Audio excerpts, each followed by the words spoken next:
حي على الفلاح.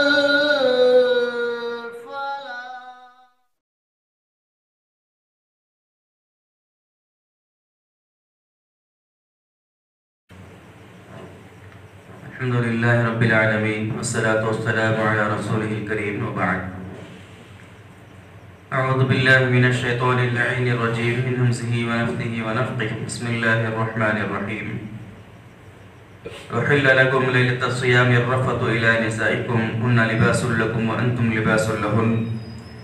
علم الله أنكم كنتم تختانون أنفسكم فتاب عليكم وعفى عنكم فالآن باشروهن وابتغوا ما كتب الله لكم فكلوا واشربوا حتى يتبين لكم الخيط الأبيض من الخيط الأسود من الفجر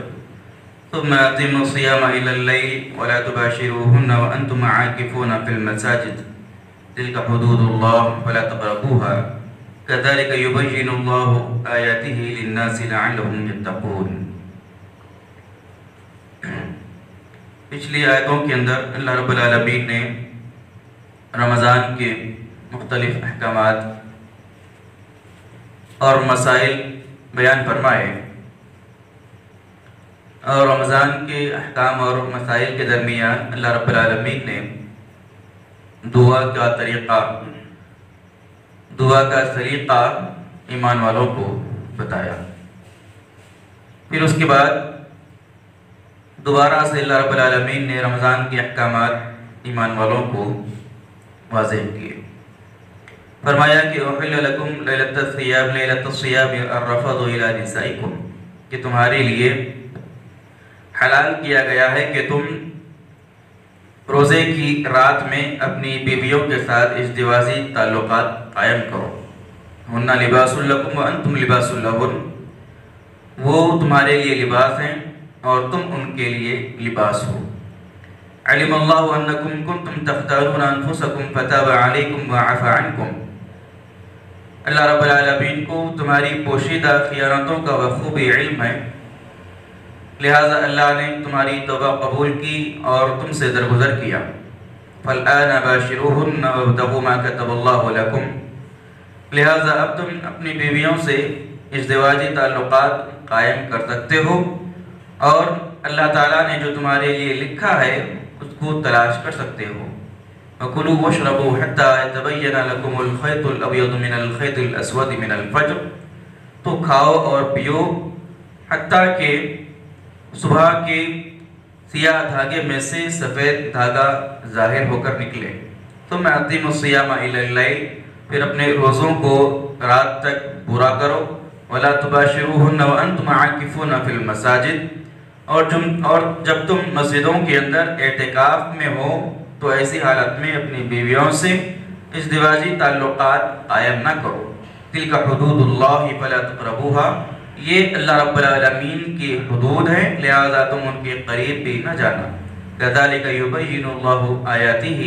لِلنَّاسِ لَعَلَّهُمْ يَتَّقُونَ یہ اللہ رب العالمین تمہارے لیے اپنی نشانیوں کو اپنی آیاتوں کو کھول کھول کر بیان کرتا ہے لوگوں کے لیے تاکہ وہ لوگ ان چیزوں سے بچ سکیں. اس آیت کریمہ کے اندر مختلف احکام اللہ رب العالمین نے ایمان والوں کے لیے روزوں کے رمضان کے تعلق سے بیان فرمائے. ابتدائی دور کے اندر روزوں کے معاملے میں ایسا حکم تھا کہ افطار کرنے کے بعد جو آدمی عشاء کی نماز تک یا سونے تک جو کچھ بھی کھا سکتا تھا اس کو کھانے کی اجازت تھی. ایک مرتبہ آدمی افطار کرنے کے بعد سو گیا تو سونے کے بعد پھر دوبارہ اٹھ کر اس کو کھانے کی اجازت نہیں تھی.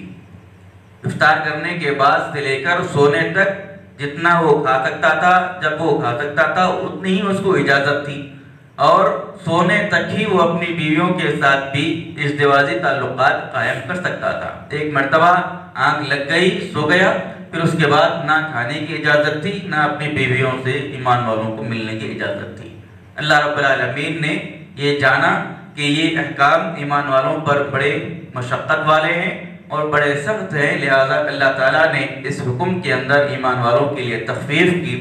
اور اس بات کی ایمان والوں کو اجازت دی کہ تم اب فجر صادق تک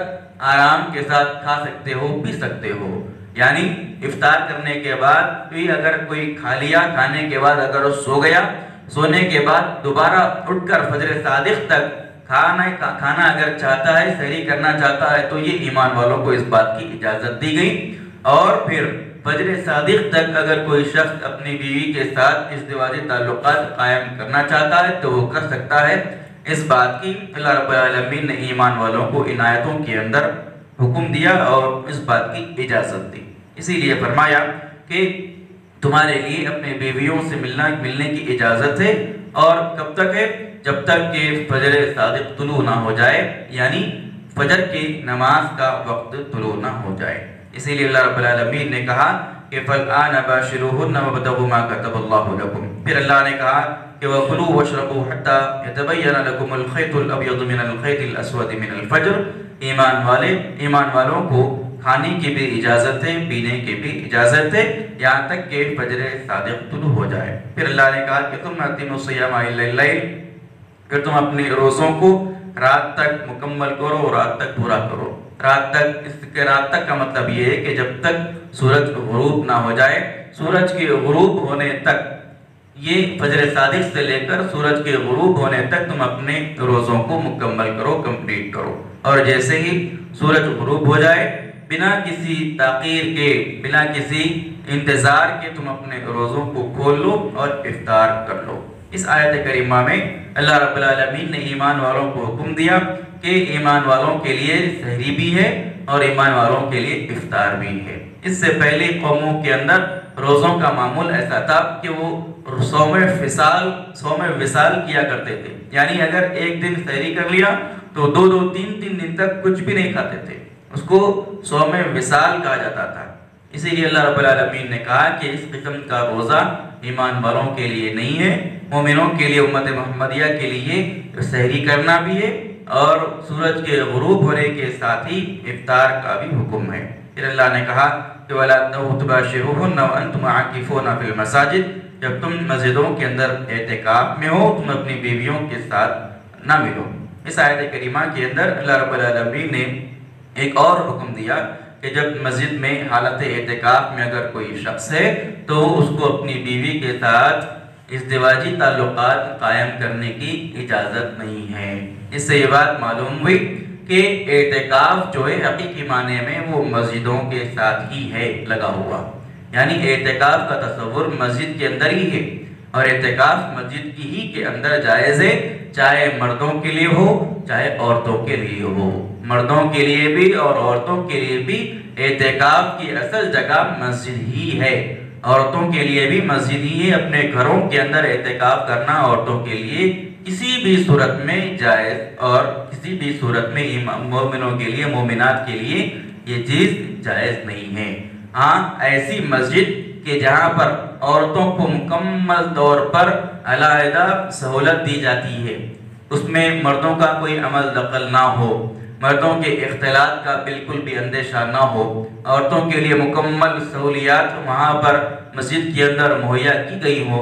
اور پردے کا معقول اگر انتظام ہو، ایسی مسجدوں میں عورتیں بھی اپنے گھروں سے آ کر اعتکاف کر سکتی ہیں۔ ورنہ اگر کہیں کسی مسجد کے اندر اس قسم کا انتظام عورتوں کے اعتکاف کا نہ ہو تو عورتوں کا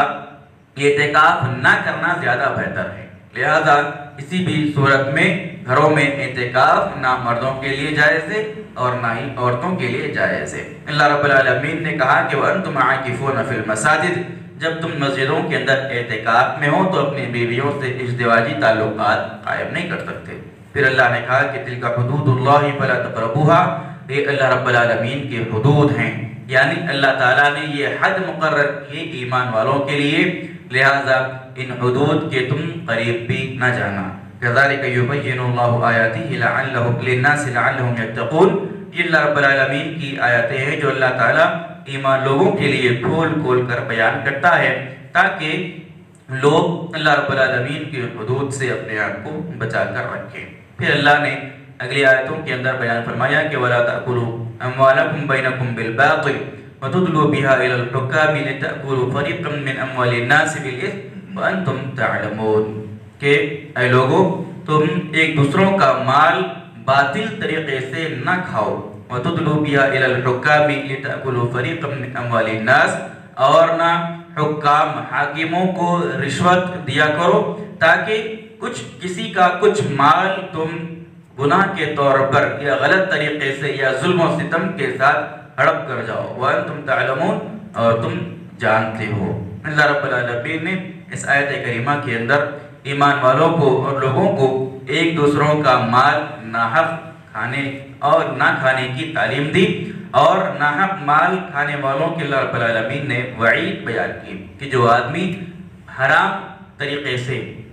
ناحق طریقے سے کسی آدمی کا کسی شخص کا مال کھا جاتا ہے، اللہ رب العالمین نے اس کے لیے وعید بیان کی اور کہا واضح طور پر کہ تم آپس میں کسی کا بھی مال کسی کا بھی روپیہ پیسہ حرام طریقے سے یا ظلم و ستم کے ساتھ نہ لو، نہ کھاؤ، نہ پیو۔ اور اللہ نے خاص طور پر یہ کہا کہ اگر کسی کے پاس کسی کی کوئی امانت رکھی ہوئی ہے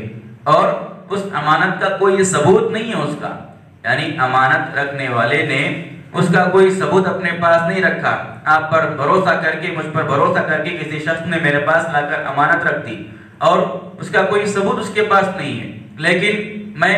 کسی حاکم کے پاس جا کر، قاضی کے پاس جا کر، جج کے پاس جا کر، کورٹ میں جا کر، عدالت میں جا کر اس کے خلاف مقدمہ دائر کرتا ہوں اور یہ دعویٰ کرتا ہوں کہ یہ جو مال ہے یہ میرا ہے، اس کا نہیں ہے، کیونکہ اس کے پاس اس کا کوئی ثبوت نہیں ہے۔ اللہ رب العالمین نے کہا کہ ایسے ظلم و ستم کے ساتھ اگر کوئی آدمی کسی شخص کا مال کھا جاتا ہے، کسی کا مال ہڑپ کر جاتا ہے، تو وہ آدمی بہت بڑا ظالم ہے۔ اللہ رب العالمین دنیا کے اندر اور آخرت کے اندر اس کو اس کا بدلہ ضرور عطا کرے گا۔ لہذا کسی بھی قسم کا، کسی بھی شخص کا، کسی بھی آدمی کا مال جو ہے حرام طور پر کھا لینا، کسی کی چیز حرام طور پر ہڑپ کر جانا، یہ ایمان والوں کے لیے ہرگز